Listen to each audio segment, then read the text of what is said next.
அந்த டைமில் வந்து நான் பயங்கரமாக இளைச்சேன்.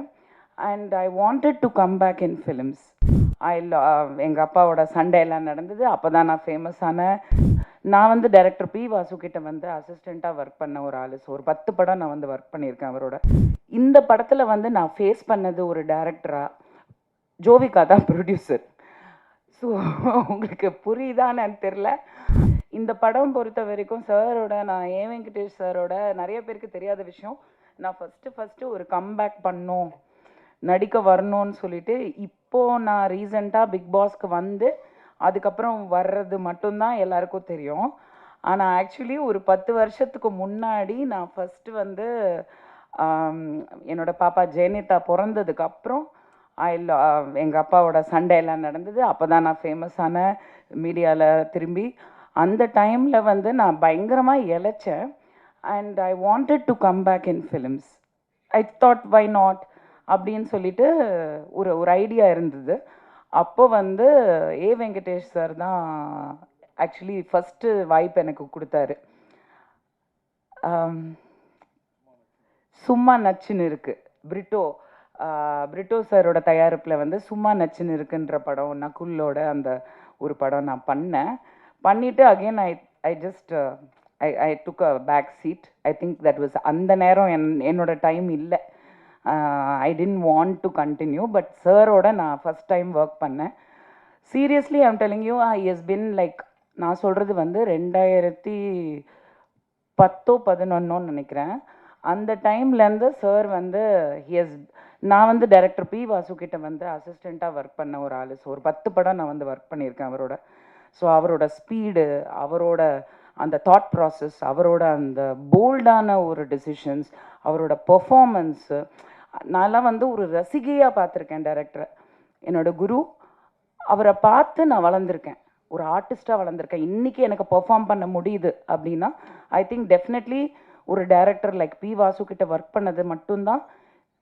நான் 4 படம் பண்ணேன். அந்த படத்தோட நான் அவ்வளோதான், I got married and settle down. But அந்த 4 படத்தை விட நான் ஒரு அசிஸ்டன்ட் டைரக்டராக ஒர்க் பண்ணது தான் இன்றைக்கும் எனக்கு சினிமாவுக்கு, ப்ரொடக்ஷனுக்கு, எல்லாத்துக்குமே ஹெல்ப் ஆகுது. அந்த விதத்தில் அந்த வரிசையில் பார்க்கும்போது கேஎஸ் ரவிக்குமார் சார், யூனோ தேர் சில டைரக்டர்ஸ் வந்து ஒரு ஹீரோவை விட ஒரு ஜாஸ்தி ஒரு பர்சோனா, ஒரு ஒரு அவங்கக்குள்ள ஒரு தேஜஸ், அவங்கக்குள்ள ஒரு ஸ்பீடு, ஒரு நம்ம ரசிப்போம், ஒரு ஆர்டிஸ்டாக ரசிப்போம் இந்த டைரக்டரை. அந்த மாதிரி நான் ஒர்க் பண்ணதில் வந்து A Venkatesh sir is one of the ace directors. ரொம்ப அடக்கமான ஒரு ஒரு you know down to earth person. யாருமே வந்து அவர் பந்தாவே பண்ணிக்க மாட்டார். அவர் அவ்வளோ ஸ்வீட். த்ரூ த இயர்ஸ் நான் இப்போ ஒரு 4 படம் ஒர்க் பண்ணிட்டேன் அவரோட. அண்ட் அவர் இந்த படத்துக்கு கூப்பிட்டப்போ ஒரு 2 days ஆக்சுவலி என்ன ஆச்சுன்னா, இங்கே இருக்க தேன்மொழி என்னோட ஆட்ரஸ், அவங்க மூலியமாக தான் இந்த மாதிரி ஒரு படம் எடுக்கிறாங்க. சார் வந்து என்னை கேட்டார், ஒரு 2-3 days தான் ஒர்க்கு, பட் ஒரு நல்ல ரோலு அப்படின்னு சொன்னாங்க. அப்புறம் எனக்கு காலே வரல. சம்திங் ஹேப்பன், யாரோ நடுவில் கேம் விளையாடிட்டாங்க ஆஸ் யூஷுவல். எனக்கு கால் வரல. எனக்கு வந்து சார் படம்னோன்னா நான் யாருக்கும் அந்த மாதிரி கால் பண்ண மாட்டேன். சார் படம்னோன்னா நான் வந்துட்டு நம்பர் வாங்கி ஸ்பெசிஃபிக்காக சாருக்கு கால் பண்ணேன். நான் சொன்னேன், சார் என்ன சார் நீங்கள் ஏதோ இந்த ஒரு கேரக்டர் ஏதோ நீங்கள் சொன்னீங்களா, அதுக்கப்புறம் என்னாச்சு சார்னோன்னா அவருக்கே தெரியல. அவர் சொன்னார், ஏம்மா உங்களை அப்ரோச் பண்ணாங்களாமே, நீங்கள் ரொம்ப பணம் கேட்டீங்களாமே. நான் சொன்னேன், சார் என்னை பற்றி கொஞ்சம் விசாரிச்சுட்டு பேசுங்க, நான் வந்து நிறைய பணம் கேட்டேன்னு சொன்னால் தயவு செஞ்சு நம்பாதீங்க அப்படின்னேன். அப்படியா, சரி ஓகே நான் பேசுகிறேன். நான் சொன்னேன், சார் நீங்கள் எதுவுமே பேசாதீங்க, எப்போ ஷூட்டிங், எங்கள் லொக்கேஷன் மட்டும் சொல்லுங்கள், நீங்கள் என்ன கொடுத்தாலும் நான் வாங்கிக்கிறேன். ஆனால் உங்கள் படத்தில் நீங்கள் அந்த கேரக்டருக்கு கூப்பிட்டுட்டு நான் வராமல் இருக்க மாட்டேன் அப்படி சொல்லி நானாக லொக்கேஷன் போய் ஒர்க் பண்ண ஒரு படம்னா அது தில் ராஜா தான். அப்போது வந்து ஆக்சுவலி நான் how to call you Sathya ஒன்லினோ விஜய் சத்யா. ஸோ சத்யாவை நான் பார்த்தப்போ நான் ஏதோ இவர் டைரக்டர் சார் சொன்ன மாதிரி நான் சொன்னேன், நான் நினச்சேன் ஏதோ எனக்கு சிம்ரனோட ஹஸ்பண்ட் ஞாபகம் வந்தது. ஆக்சுவலி தீபக் தான் ஞாபகம் வந்தது. ஆக்சுவலி ஒரு younger version of Deepak, really you know, because அப்போத்துலேருந்து நான் பார்க்குறனால எனக்கு ஏதோ ஹிந்திக்கார பையன் போல இருக்கு, ஓகே அப்படின்னு நினச்சேன். பார்த்தா கோயம்புத்தூர், ஊட்டி, ஊட்டி பக்கா தமிழ், அந்த கலர்லாம் வந்துட்டு ஊட்டியோட அந்த இதனால வந்து colour. But very very very well behaved and very decent gentleman. அங்கே ஸ்பாட்லேயே எனக்கு தெரிஞ்சது his education, his knowledge and passion for cinema. Seriously இந்த விஷயம் நான் சொல்லியே ஆகணும். இன்றைக்கி நான் ஒரு ப்ரொடியூசர், நானும் நான் வந்து Vanitha Film Productions. MGR Sivaji Rajini Kamal was my 4th film. இப்போது ஒரு 5th ப்ரொடக்ஷன் போயிட்டுருக்கு. அந்த படம் வந்து கூடிய விரைவில் அக்டோபரில் வந்து அனௌன்ஸ்மெண்ட் வரும். உங்களை எல்லாரையும் அழைக்கணும். அது நான் அதனால் அதை பற்றி அதிகமாக பேசலை. பட் அதில் ஒரு சின்ன சஸ்பென்ஸ் இருக்குது. அது இத்தனை நாள் நான் சொல்லலை. Because of time is almost close. And இந்த மாதிரி பிரச்சனைகள் ஃபேஸ் பண்ணுறனால நான் வந்து இன்றைக்கி அதை பற்றி பேசி ஆகணும். நான் ஃபஸ்ட் டைம் நான் நினச்சே பார்க்கல. இத்தனை வருஷம் கழித்து நான் ஒரு அசிஸ்டன்ட் டைரக்டராக ஒர்க் பண்ணது உண்மை தான். அது பேஷன், கற்றுக்கணும் சினிமா, அவ்வளோதான். தவிர இன்றைக்கி நான் வந்து ஒரு டைரக்டராக பரிமாணம் எடுக்கிறேன் இந்த படத்து மூலியமாக. Production number 5. இந்த படத்தில் வந்து நான் ஃபேஸ் பண்ணது ஒரு டைரக்டராக, ஜோவிகா தான் ப்ரொடியூசர். ஸோ உங்களுக்கு புரியுதான்னு தெரில. ஆனால் ஒரு ஃபஸ்ட்டு படத்துலேயே வந்து எவ்வளோ சினிமாவை பற்றி கற்றுக்க முடியுமோ. ஏன்னா அந்த படத்தில் வந்து ஒரு 27-28 ஆர்டிஸ்ட் இருக்காங்க. எல்லாருமே சீனியர் ஆர்டிஸ்ட், எல்லாருமே பர்ஃபார்மர்ஸ், எல்லாருமே famous artist.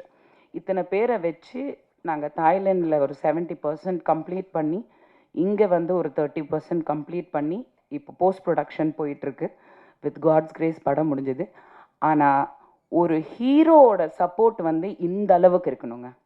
Seriously I have to tell you. ஏன்னா நான் பார்த்தப்போ வெறும் ஹீரோவாக தான் பார்த்தேன். ஆனால் இந்த படத்தில் இன்றைக்கி ப்ரொடியூசரை தாண்டி வந்து நின்று ஒரு படத்தை வந்து நம்ம கொண்டு வரணும், இவ்வளோ எஃபர்ட் போட்டாச்சு, அதை கொண்டு வரணும், ரிலீஸ்க்கு கொண்டு வரணும். அதுக்கான என்னெல்லாம் பண்ண முடியும், யார்கிட்டெல்லாம் பேச முடியும், என்ன எஃபர்ட் எடுக்க முடியும், அந்த சின்சியரிட்டி, அந்த ஜென்யூனிட்டியே வந்து லைஃப்பில் வந்து நம்மளை வந்து எப்படினாலும் ஜெயிக்க வச்சிரும். அது ரொம்ப முக்கியம் சினிமாவில். அது இல்லாதனால தான் சினிமா அழிஞ்சிட்ருக்கு. பட் என்னன்னா இது எப்போவுமே நீடிக்கணும். சத்யா கரெக்டாக இவங்க பாம்பேலேருந்து வந்திருக்காங்க. She is Kannika. Hi, thank you for coming from Bombay like a south Indian girl. But remember one thing I am telling you today, be like this for ever. நாளைக்கு உனக்கு மேபி பல கோடி ரூபாய் சம்பளம் கிடச்சி பெரிய ஹீரோயின் ஆகலாம். ஆனால் நீங்கள் இப்போ what ever you are, remain the same. ஏன்னா எல்லாம் ஆரம்பத்தில் நல்லா தான் இருக்காங்க. அதுக்கப்புறம் வந்து கோடி, 10 கோடி, 7 கோடி, 6 கோடி அந்த படத்தில் வர்ற மாதிரி டைலாக் தான்.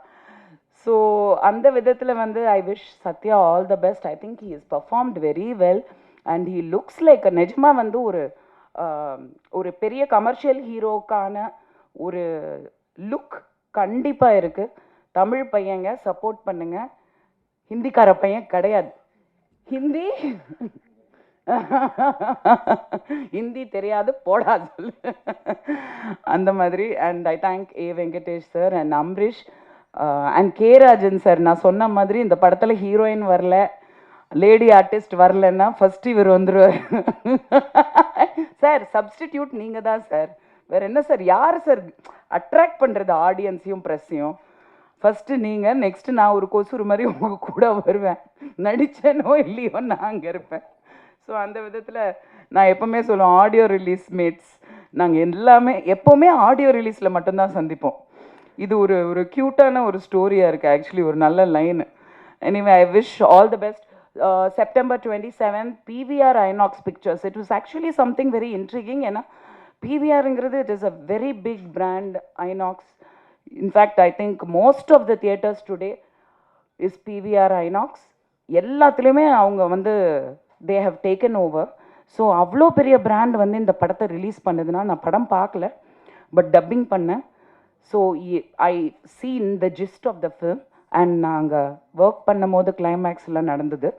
ஸோ அப்படி இருக்கும்போது இவ்வளோ பெரிய பிராண்ட் வந்து ஒரு படத்தை ரிலீஸ்க்கு கொண்டு வராங்க அவங்க தியேட்டர்ஸ்லனா, கண்டிப்பாக அதில் வந்து there is definitely stuff in it. 100% தியேட்டர்ஸில் போய் பாப்கார்ன் வாங்கிட்டு படம் பார்ப்போம். And I wish the team all the best. Thank you.